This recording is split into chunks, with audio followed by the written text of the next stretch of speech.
Thank you for that kind introduction. It's a pleasure to be with you all here this evening. For the past 40 years, I've been in front of the camera, behind the camera, and now I stand before you to share some of the biggest stories that I've covered in recent decades. My career started down in Birmingham, Alabama, where I worked at an NBC affiliate, and back then I was something of a novelty as a Jewish guy on the air. My news director decided I should use the name Scott on the air, which is my middle name. So I was Jeff Scott, Newswatch 13. My colleagues all knew that I was Jeff Goldman. One day we were assigned to do a story in downtown Birmingham about the loss of business there in the central business district to suburban shopping malls. I'm sure you've seen that here in the past as well. We interviewed a bunch of merchants downtown about the problems that they faced. One of the stores we went into was a jewelry store, and the owner had a rather obvious name like Izzy Cohen. At the end of the interview, Mr. Cohen, who had a very heavy Southern accent, looked me up and down and said, "What'd you say your name was again?" "Jeff Scott." I don't see any Scott in you." With that, my cameraman started laughing so hard he almost dropped the camera on the ground. I said, "You're right, Mr. Cohen. It's Jeff Scott Goldman. Pleasure to meet you." He said, "I knew it. I'll see you in Temple." And we did. And of course, 40 years later, I'm very happy to be Jeff Scott Goldman. I worked after Birmingham in local stations around the country, and then moved to Washington, D.C., where I started at the McNeil-Lehrer NewsHour on PBS, and I worked there for 12 years, and then moved across town to the CBS News Network Bureau there, where I spent the last 21 years before retiring recently.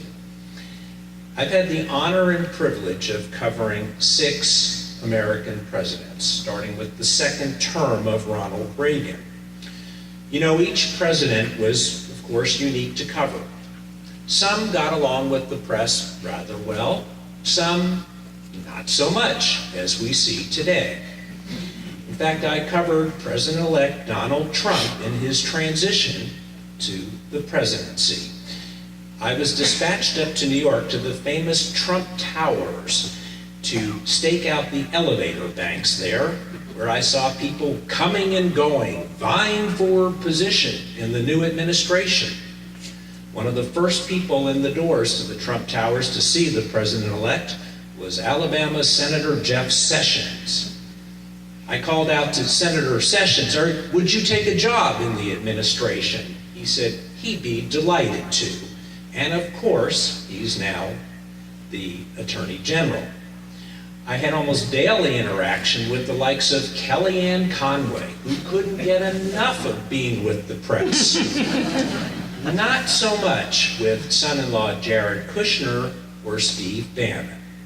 They darted in and out of the Trump Towers continuously, making sure they stayed well away from the press corps. There were also surprise visitors to see the president-elect, including Steve Harvey, the game show host, and Robert F. Kennedy Jr. For those of you that don't know, RFK Jr. is one of those that believes that childhood vaccines may lead to autism. Seems the president-elect had some special interest in that.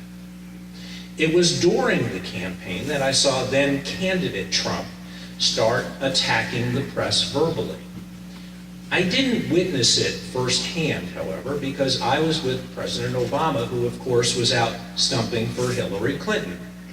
Then one day last December, when now President-elect Trump had gone down to Baton Rouge, Louisiana, I saw it firsthand. He was there for a special runoff election for the Louisiana Republican senator with an unusual name, John Kennedy. He had a rally for Mr. Kennedy and spoke glowingly of him there. Then suddenly he started attacking the press verbally. I was in the back of the room by the camera platforms taking notes. On cue, as he uttered those words, about 2,000 people at the rally turned around and started booing and jeering us. I had never experienced anything quite like that in 40 years in this business. That same hostility continued the very next day, and of all places, an airplane leaving Baton Rouge, flying back to Washington. A man across the aisle from me spotted my CBS luggage tag and started mouthing off at me. I clearly understood he was taking the lead on this, maybe from the president-elect, from hearing it at that rally. On Inauguration Day, I was in the press pool. For those of you that don't know what the pool is, of course, there are 5 networks. Each day, a different network takes a turn being in the bubble with the president close up, whether it's on Air Force One going overseas, Air Force One going around the U.S., or to cover events at the White House. There's no real competitive advantage to being in the press pool in those days. All editorial information and all video shot by your camera crew is shared with all 5 networks at the exact same moment. So you'll see that if you switch around the channels on TV, you'll see everybody's got the video at the same time. Luckily, on January 20th, Inauguration Day, it was CBS's turn in that rotation, and I had the honors. So I got to witness the last hours of President Obama in office and the first hours of President Trump. That day started out with us in the press pool being summoned to the Rose Garden for a photo op. There we watched President Obama through the windows of the Oval Office sitting at his desk, penning a letter to the incoming President Trump. When he finished, he left that envelope on the desk and for the very last time left the Oval Office through the French doors onto the colonnade. We watched him walking along the colonnade from the Rose Garden, and frankly, President Obama looked a bit lost in his thoughts. So I called out, "President Obama, are you feeling a bit nostalgic now?" He paused and looked down and looked up and finally said, "Of course." A few minutes later, he was joined by Michelle Obama on the North Portico, where they awaited the motorcade drive-up of the new President and First Lady. The 2 couples retreated inside the White House for a ceremonial tea before heading up to Capitol Hill for the oath administration. I was in that motorcade with them as they headed up to the Hill. We pulled out of the White House driveway and turned onto Pennsylvania Avenue. As we looked over to the right, there was the reviewing stand for the president and bleachers for the audience there. And I remember saying to my cameraman, "Look at those bleachers, they're really kind of empty." I had no idea that the very next day, crowd size would become such a big issue. After the oath was administered, I was back in the motorcade with the new president, going down Pennsylvania Avenue. Got to the White House and the president took his spot in the reviewing stands, watched the parade. Then he retreated inside the White House, and shortly after that, the press pool was summoned to the Oval Office for the very first photo op with our new president. This was to sign an executive order to repeal and replace the Affordable Care Act, Obamacare, a much touted promise of his campaign. At his side, your very own Mike Pence and his son-in-law, Jared Kushner. Soon after that, we got back in the motorcade, headed off to the balls. That evening, there were 3 inaugural balls. As we sped through the streets of Washington, passing a lot of bars and restaurants and crowds on the sidewalk that Friday night, the motorcade, as they went by, was met with a bit of hostility out on those streets. People booed. Some offered one-fingered salutes. But it was an entirely different scene at the D.C. Convention Center, where they had the first inaugural ball. There, thousands of people were cheering on our new president and first lady. It was a formal affair, black tie.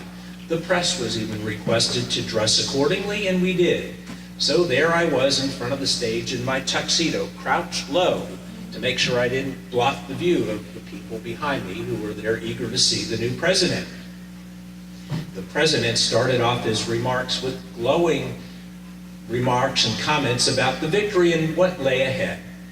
Then suddenly, for the first time as president, he once again started attacking the press.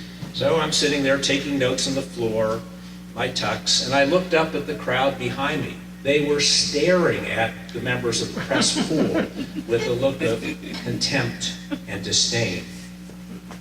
You know, every administration, Democrat or Republican, finds fault with press articles or broadcasts. And believe me, they let you know about their displeasure. They'll contact the individual correspondent or the organization they work for. But never before have we heard this in almost daily drum roll in such a public way. Reporting must be factual. It must not be biased. In fact, in campaign years, when I was out with various candidates from both parties, I didn't vote for president in those years. I wanted to keep my neutrality. The overwhelming majority of journalists have great integrity. This all hits very close to home to me. See, I've lost a couple of friends who have been killed covering wars, just doing their job. I've known others who have lost arms or legs getting caught up in explosions in Iraq and Afghanistan. I've been shot at a number of times and fortunately was not wounded. But great sacrifices are made by the men and women of this profession, whether it's a domestic story or overseas, to keep us all well informed. Yes, it bothers me to be booed and jeered when just doing my job and to have leaders encouraging that type of approach. We need a free press. People now tend to watch the cable network that most agrees with their line of thinking. Young people aren't reading newspapers. They're not watching the national network news. They rely on YouTube, Facebook, Twitter, blogs. That sure wasn't the way it was when I started covering Ronald Reagan in his second term. Back then, Reagan was very interested in making inroads with the new Soviet leader, Mikhail Gorbachev. And in 1985, I went with Reagan on Air Force One to Geneva, Switzerland for their very first summit meeting. They had their first session, but there was a total news blackout. Nobody knew what had transpired in that meeting, and people were clamoring for information.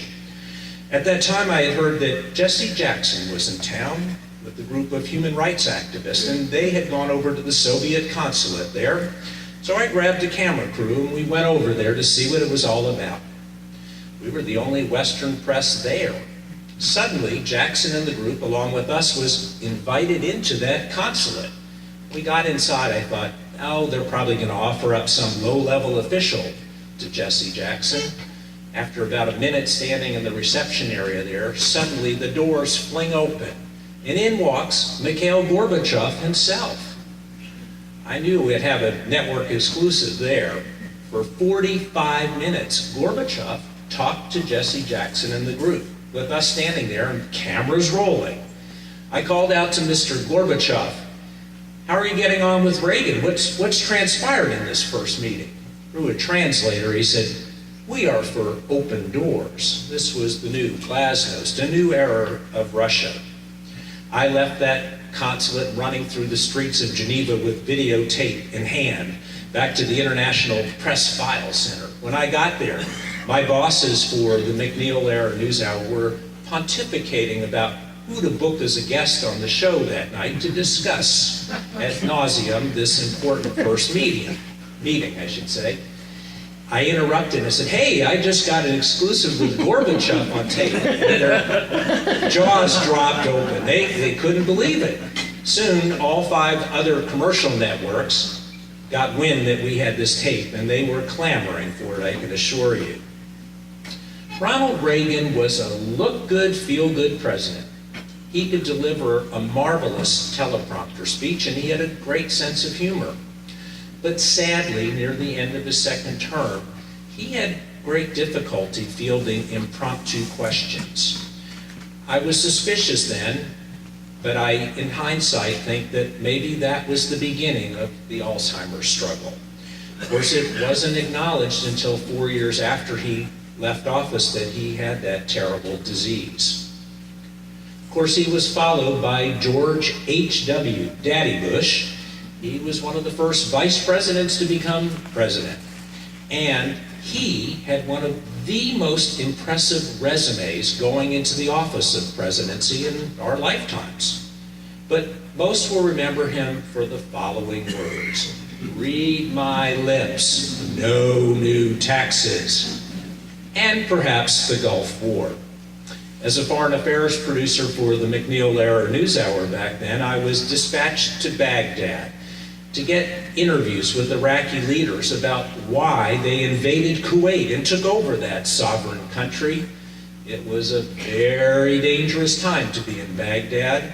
Western men were being taken as human shields and placed at strategic sites around that country to keep the Americans from bombing. I arrived in Baghdad with about $20,000 in cash. Sounds like a lot of money, but consider that there are no credit cards accepted there, and the official government exchange rate was out of whack with reality. To give you an example, 5 sandwiches and 5 Cokes cost the equivalent of something like $250. I figured, well, our money's not going to last long at this rate, and we may have to leave the country early before we get our job done. So I came up with an idea. Maybe I can go buy some groceries, and we can eat our food in the hotel room and make our money go further and hence stay longer in Iraq. So I spotted a little grocery shop over by the American Embassy, and sure enough, prices were certainly better than going out to a restaurant. I said to the young man inside, "I'll be back, I need to get more change." "Change?" he said. "Yeah, I need to get more Iraqi dinar." With that he yells, "Papa!" Papa, this burly guy, comes barreling down the steps at me. I'm nervous as heck because nobody knows where I am. And if they find out I'm American, I'm toast. I'm going to be hauled off to one of these strategic sites and held. He looks at me, he says, "What country you come from?" I stammered and stuttered, and I finally blurted out, "Sweden." His eyes got big. Uh-oh, what did I say? "Sweden, very good country. I used to work there. Beautiful women. I change money for you, but you no tell. We changed money, and I made my way back to the Al Rashid Hotel, where my colleague at the time, Charlene Hunter-Galt, awaited. She was really upset because I had been away so long. She thought that they nabbed me and that I was taken away. I said, "Look, Charlene, I'll make it up to you tonight with dinner. I'm sorry to upset you. I'll buy you a bottle of wine with dinner tonight." She says, "A bottle of wine? Are you out of your mind? We don't have enough money to eat. How are we going to afford a bottle of wine?" With that, I pull out a stack of Iraqi dinar out of my pocket. And I said, "I have a friend." She looks at me, she says, "We can't tell anybody about this person. We need a code name for this guy. How about Ali Baba?" Well, Ali Baba kept us alive and well-fed for many weeks after that to do our job due to his favorable exchange rate. From Baghdad, we eventually made our way down to Saudi Arabia, where we awaited the American troop liberation of Kuwait and to kick the Iraqis out of there. It took many months, and while I was in Saudi Arabia, some Saudis that I had met invited us to their family farm for dinner one night. Picture the scene. We're on desert sand, covered with beautiful Persian carpets and cushions, and a lamb roasting on a fire spit in front of us. While we're chatting about the impending military exercises there, Scud missiles suddenly came over our campsite there, in towards Riyadh, the capital. Obviously, the Iraqis were trying to get at the American troops who were massed there ready to launch their liberation. And that liberation eventually did come. It was a feather in the cap of George H.W. Bush, but that victory was short-lived, as we all know in hindsight. George H.W. only lasted one term in office and was replaced by a little-known governor down in Arkansas, Bill Clinton. I was there on election night in Little Rock. It was a sleepless night, and finally I gave up and decided to go to the gym in the pre-dawn hours. I went in there and I was the only person there. I'm sitting on one of those exercise bicycles, and suddenly I sensed somebody else come in and get on a machine nearby. I looked up. It wasn't just anybody, it was Bill Clinton, the new president-elect. We had a great chat. Too bad my cameraman wasn't there to record that session. Bill Clinton, of course, had his presidency almost ruined by his affair with a nice Jewish girl named Monica Lewinsky. But he worked very hard during those 8 years at trying to get the ball moving forward between the Israelis and Palestinians. In fact, in 1993, I was witness to an amazing event on the White House South Lawn. There we saw Yitzhak Rabin, Yasser Arafat, and Bill Clinton all shaking hands for peace. It was a magical moment to watch. There was great optimism. People thought at long last, maybe this was a breakthrough. So we were dispatched to that region to talk to leaders about their thoughts about what could be. We started in Alexandria, Egypt, at the opulent presidential palace of President Hosni Mubarak. From there, after we interviewed him, he actually helped us to get an interview with his pal, Syrian President Hafez al-Assad, up in Damascus. Assad hadn't spoken to the Western press in many years. Onward, we went to Jordan and interviewed King Hussein, and of course, as you heard earlier, we finished in Jerusalem, where we interviewed Shimon Peres, the president of Israel at the time. It was quite a thrill to meet him because he was one of the last founding fathers of the modern state of Israel.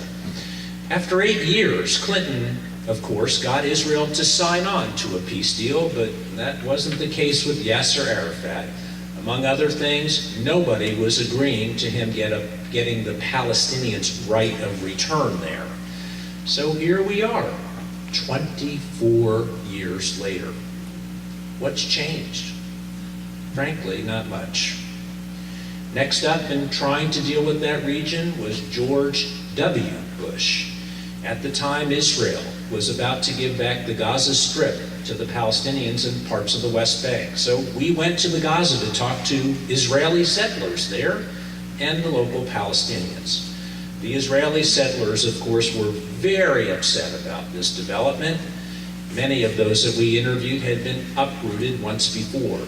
You see, they lived in settlements in the Sinai Peninsula, and of course Israel gave that back to the Egyptians. Now here they were again, faced with the same dilemma. They weren't happy, but knew that they had to move on. The Palestinians in the Gaza, on the other hand, were a bit more optimistic. They thought there was a glimmer of change there. Conditions are terrible in Gaza, raw sewage in the streets, teeming population sizes, and really desperate condition. But as I looked around there at that point, I saw there was potential there to build up Gaza as perhaps a big port city, even down the coast along the beaches there, maybe some resort areas. Of course, none of that ever happened, and conditions are still pretty dire there, of course.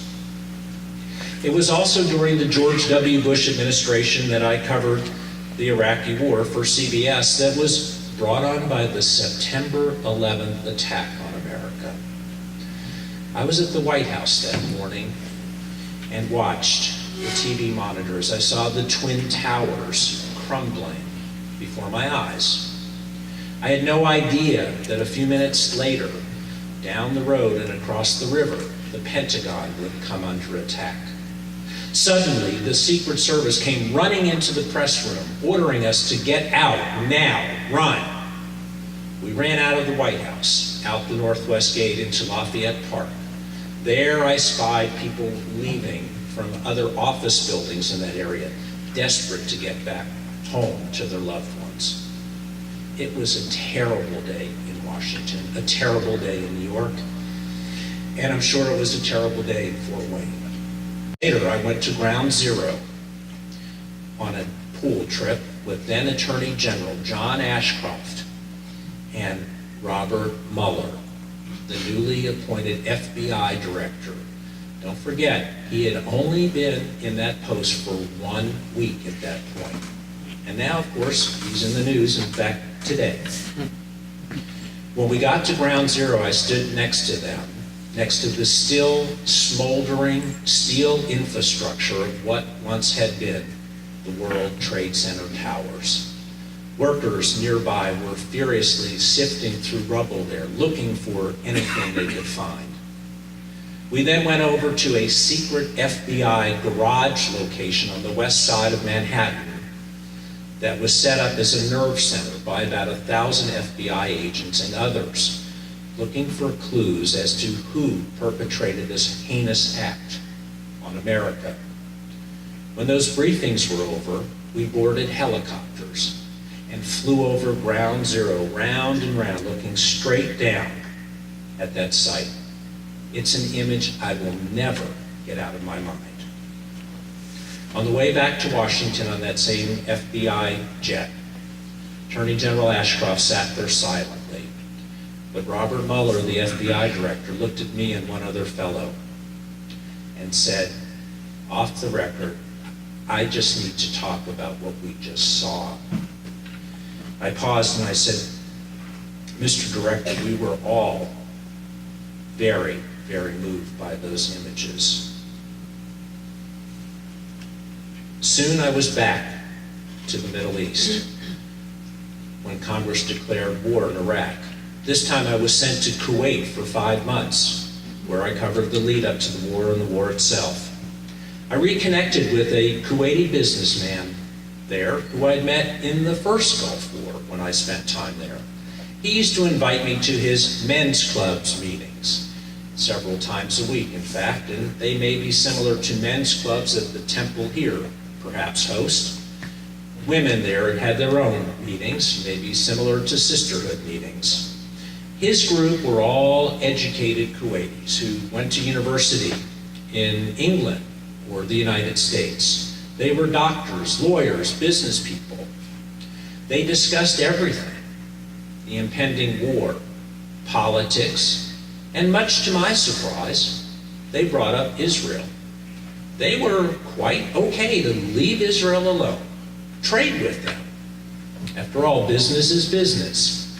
And in fact, the Israelis today trade with a lot of Muslim countries, including Saudi Arabia. A lot of it through back channels, of course, but that's the situation. One thing that this group of Kuwaiti men told me, though, imparted to me, was that once Saddam Hussein was out of Iraq, the real bloodbath there would begin. They understood the differences between the Sunni and Shia communities there. It was also during the George W. Bush administration I went with him to Moscow on Air Force One, where he was going to meet with Vladimir Putin. George W. met with Vladimir Putin early on in his presidency, and he went on camera to the American public and said he looked into Putin's eyes and found him to be a trustworthy man. A lot had changed in the interim years there. Relations were strained. And on this trip, George W. Bush was going to meet with Putin at his dacha outside of Moscow. There we arrived, a very lavish place behind high walls in a heavily forested area. Mere mortal Russians could never imagine what lay behind those walls at this dacha.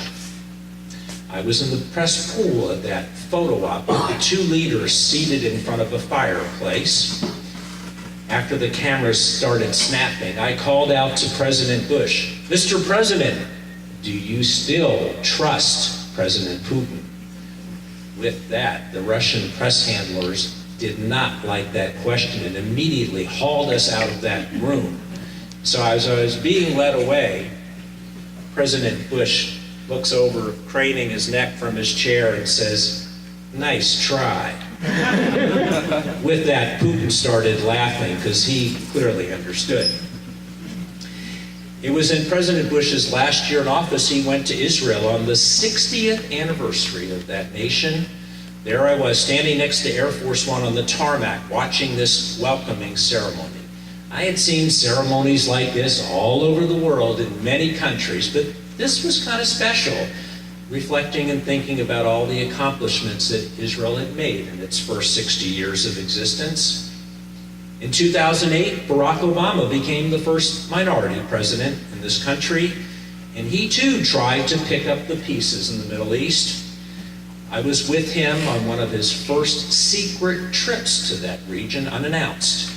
We were in Istanbul, Turkey, at a state visit there, and I was assigned Air Force One duty to come back to Washington with the president. But when we took off from Istanbul, I looked out the window and the sun wasn't in the right direction. We weren't heading west towards Washington. We were heading east. I wondered, could we be going to Afghanistan or maybe Iraq?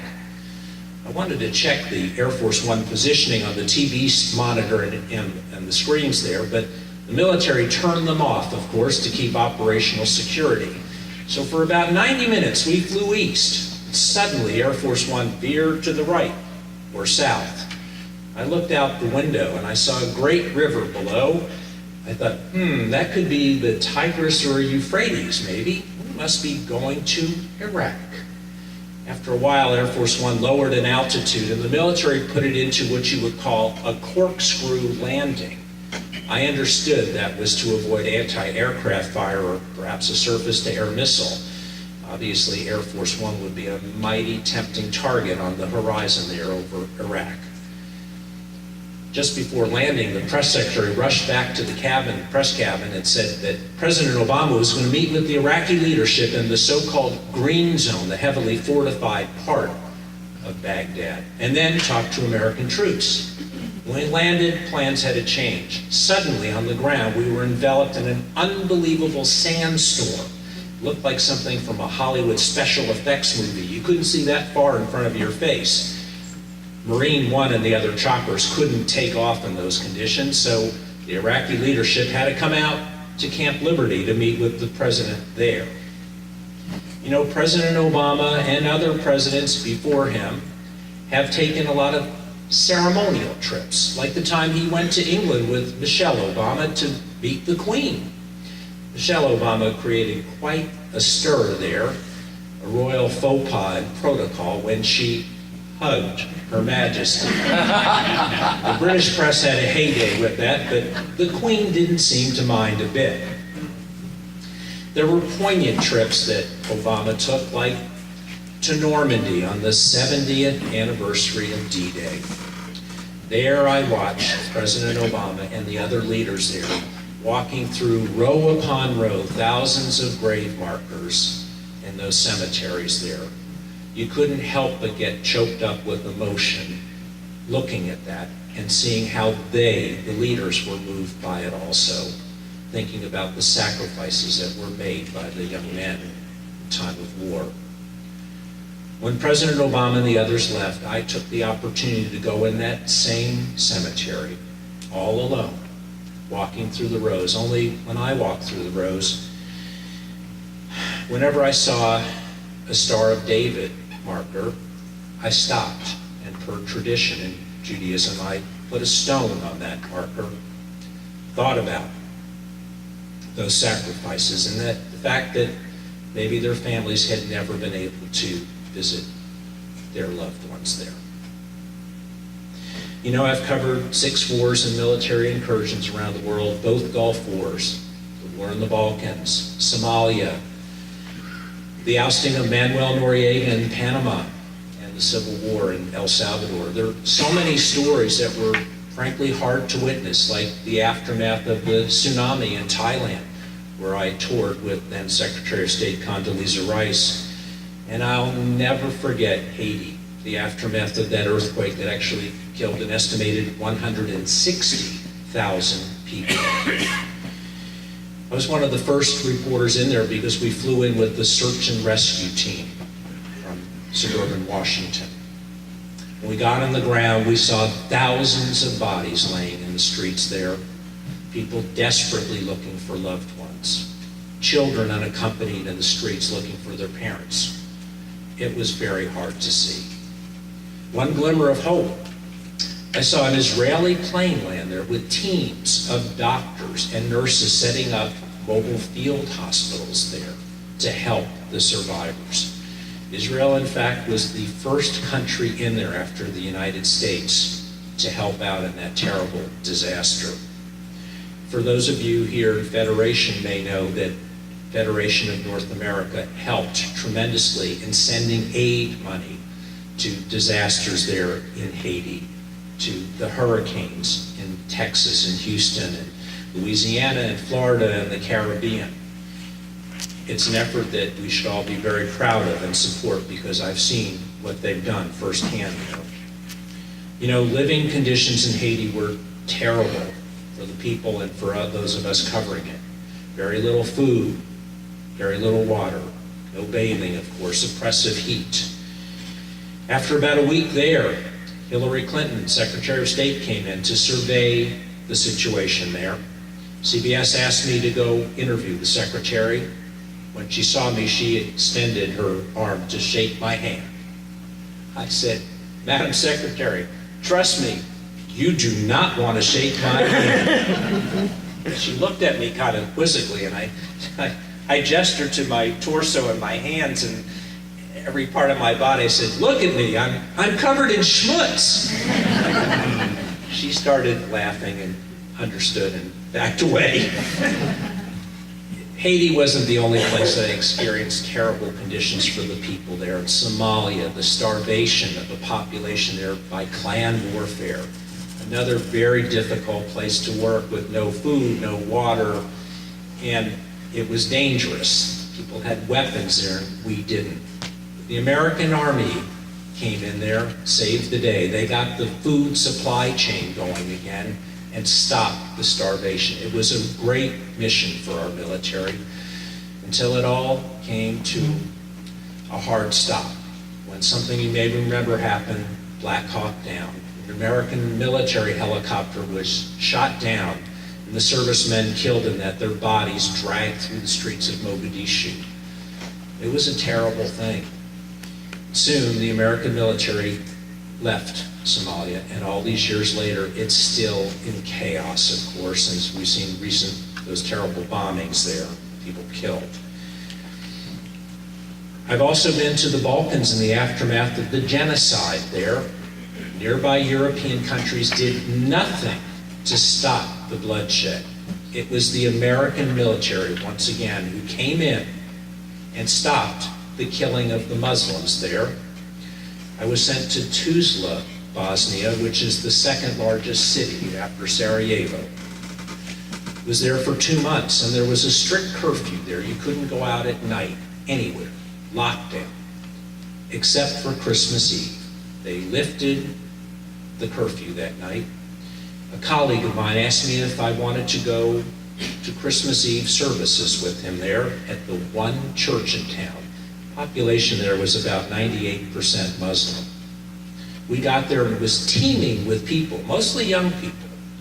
And I said to my colleague, "These can't be all Christian young people here. These must be Muslims that just wanted to get out of the house tonight."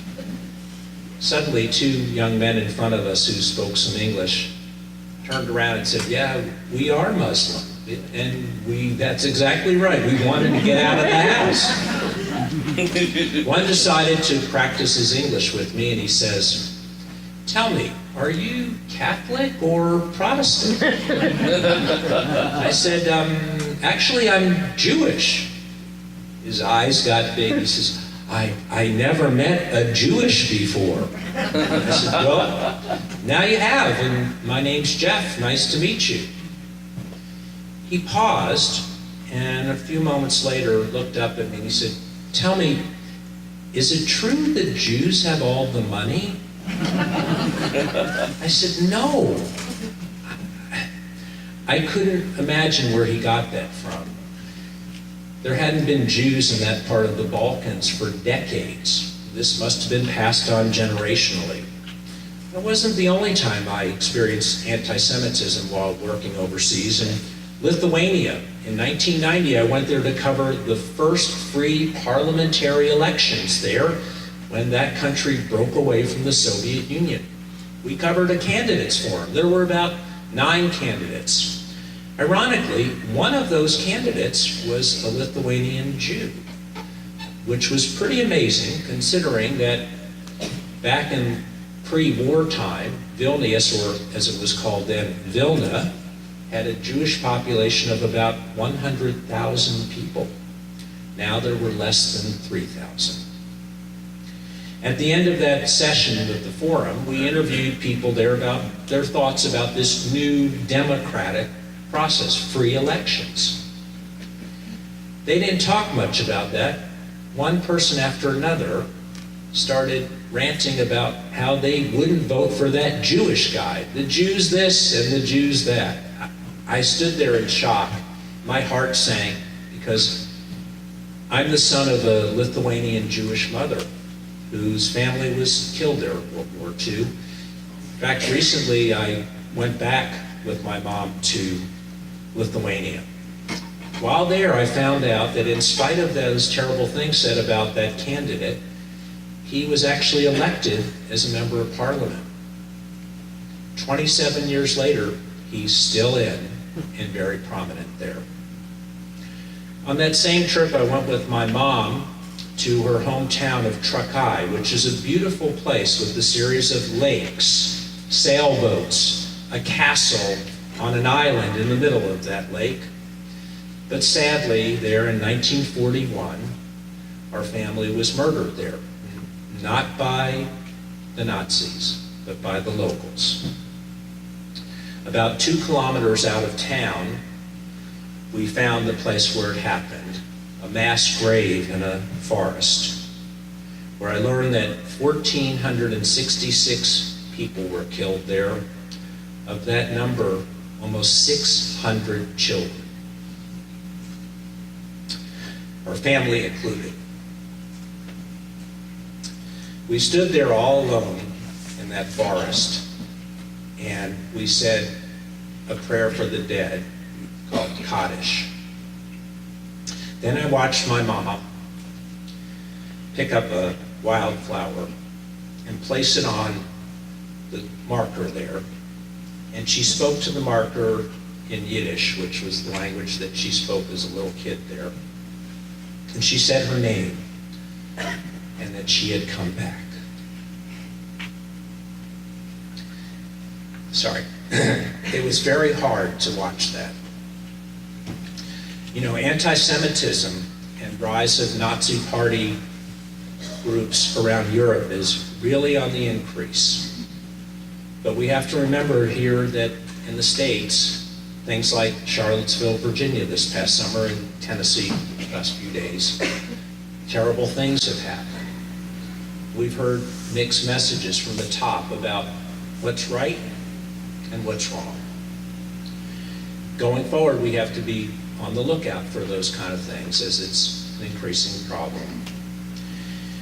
Various presidents have dealt with crises around the country, of course, overseas, North Korea, the domestic crises of the shootings in Las Vegas. But Israel and the Middle East becomes a constant for every administration. I remember seeing Bibi Netanyahu at the Oval Office meeting President Obama one day. The cable networks were all carrying that session live, and Netanyahu decided to lecture President Obama about the history of the Israelis and the Palestinians. Obama sat there patiently, but clearly he knew the history. Those two never got along on much, including the settlement issue, as you know. But Obama faced enormous challenges domestically at home, the gridlock on Capitol Hill. Democrats and Republicans around the country were becoming increasingly frustrated with the lack of action on the Hill. In fact, this probably contributed to the victory of President Trump. After all, he's the one that said he would drain that swamp in Washington. I've covered a lot of cliffhanger elections, from the hanging Chad election of contest of Al Gore versus George W., right on through Hillary Clinton versus Donald Trump, with its surprise ending, at least for some people. When the dust settled after the election a bit, I was with President Obama on his last trip on Air Force One to his home state of Hawaii. The White House had found out that this would probably be my last trip on Air Force One, and that I'd soon be retiring. So the press secretary came back to the press cabin en route to Hawaii and surprised me, caught me off guard and said, "The president would like to see you in his quarters up front now." I was stunned, and I didn't quite know what I would say to the president. I couldn't collect my thoughts quickly. And as I was being led up the aisle of Air Force One to the front, I remembered that in my breast pocket I had a bunch of luggage tags. We made these up on trips when we went overseas or domestic destinations, but this time, as it was his last trip, we did it a bit tongue-in-cheek, with a bit of photoshopping, and it's a picture of President Obama wearing a Santa cap, swimming in the Pacific Ocean off the shores of Diamond Head. When I went into the cabin, I said to the president, "Oh, Mr. President, I have some things that your daughters might get a kick out of." So I handed him the luggage tags. He looks at them and he starts chuckling. He says, "Forget my kids, these are great." We had a really nice conversation, and I was about ready to walk back to the press cabin. And he says, "Hey, wait a minute, you should have one of these." So he pulls out a little Sharpie marker pen and he writes on the front, "To Jeff, congratulations on a great career." That was a poignant moment for me, thinking about all I had seen and experienced over 40 years on that beat. And, well, it's hard to encapsulate all those thoughts about what you've seen and experienced in a short time. But I'd be happy to take your questions about various presidents, press relations, or even what it's like to fly around the world on Air Force One many times over. But I've really appreciated this opportunity to share the evening with you. Thank you.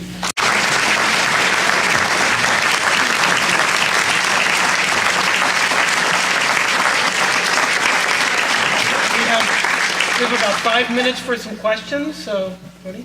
Yes, what are you thinking about if you used to cover the world? What are you thinking about the opening of the African American Museum in Washington, D.C.? What do you think about that? Well, it's a fantastic addition there. You know, there's so many things for those of you who haven't been to Washington. It's the best bargain going to take your kids and grandkids, because these museums are all free and fantastic, and you could spend weeks there.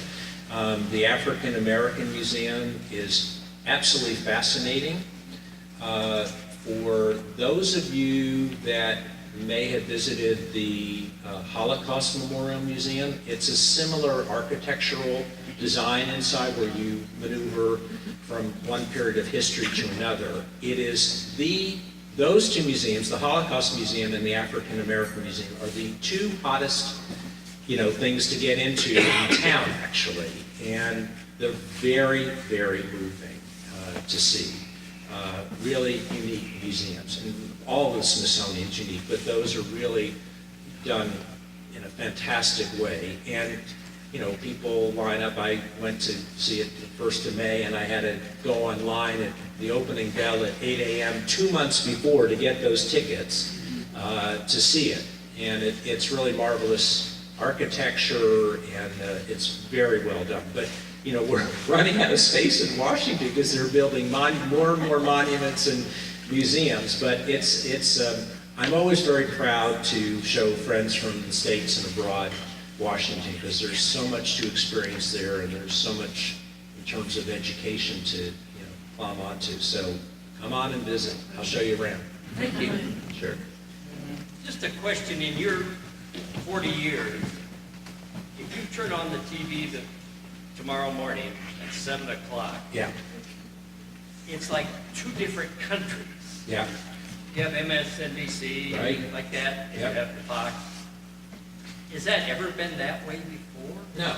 We all grew up, I see most of you not everybody, but a lot of us are of a certain age, when we all remember being the family activity at home or around dinner time, watching Uncle Walter and Huntley Brinkley, and then there was the one newspaper and we read it. Now we're bombarded with all of this stuff, and I really think that in some ways cable news has sort of ruined the landscape in a way, because they have so much time to fill. And I think the lines are being blurred, especially in the evening broadcast, whether it's, left or right. It's people are, it's editorial, it's opinion. It's not the presentation of the old days of a standard network newscast. And people are blurring the lines because they're watching it, and you really owe it to yourselves to look at multiple sources of news. You cannot, in my opinion, just watch one source. And of course, in blogosphere and Facebook and all the controversies about these social media sites, we don't know who these people are. We don't know who's writing this stuff. My nephew starts telling me about this, and well, I read this in the, okay, who are these people? How do we know that they're independently sourcing their information? What's their background? So whether, it's the charges of social media, Facebook and others, having stuff planted maybe by the Russians or whatever, we have become so accustomed to just glomming onto everything we see, and we don't know where this stuff is coming from. And I'm sort of longing for the old days when it was a little simpler, but I think you just have to take things with a grain of salt and look at multiple sources of information. You can't just rely on one thing. Yes, sir. Is there a group of leadership in Israel coming forth to follow this present prime minister that has a glimmer of hope of some peace? On the Israeli side of things, I don't know. I'm hoping someday, we've had a little movement recently on the Palestinian side where, Fatah and Hamas have come together. So that may be positive because, when you go to the West Bank, it's a very different scene than the Gaza Strip. Very different people and different attitudes and mentality there. So that may help if they can try to get one voice going. I'm not sure how this is going to work with Jared Kushner as the emissary. Only playing devil's advocate here. It may help on the Israeli side of things because maybe they'll feel comfortable with him because normally there's not a Jewish negotiator. But I think it's difficult if you're weighing this on the Palestinian side of things, an Orthodox Jewish guy as the negotiator, maybe that presents some problems on that side. But he may get, the current government or future governments on the Israeli side to talk Turkey in a way that they haven't before. So it's a balancing act. I don't, as I said, 24 years later, and it's a tough situation, and everybody focuses on it and wants it to improve, but it's a long haul. But as I said earlier, the other Arab countries around there, I think that's a misconception. I think they're okay. And again, those are educated Arabs in those countries, but they're okay with Israel. So, and Jordan's had peace with them, and Egypt has a peace with them, but it's a long haul ahead, I'm afraid. We have time for one more question. Yes, ma'am. With all the traveling that you've had, it's kind of a two-part. With all the traveling you've had, have you ever felt any fear for your life during any of your travels and plays? Plus, what are you going to do now that you're retired? I've feared for my life many times. In Somalia, I remember landing on a drug cartel landing strip about 40 miles outside of Mogadishu with a lot of, like in Baghdad, a lot of money under my hand, money clip there, with 15-year-olds with AK-47s pointed at me. And I remember, among other things there, when there was gunfire all over the place, but we had to find a way to get into Mogadishu, and they wanted something like $1,000 to get there. And I wasn't going to argue. They knew we had money, and I had to get us there into safety. I remember when we got to Nairobi about 6 weeks later, and I was sending in my expense reports. The bean counter says, well, where's the receipt for this? I said, just put under comments, AK-47 pointed at me. But there have been many situations like that where, you know what's happened in this profession now? I think in the old days, people thought that they were just observing things.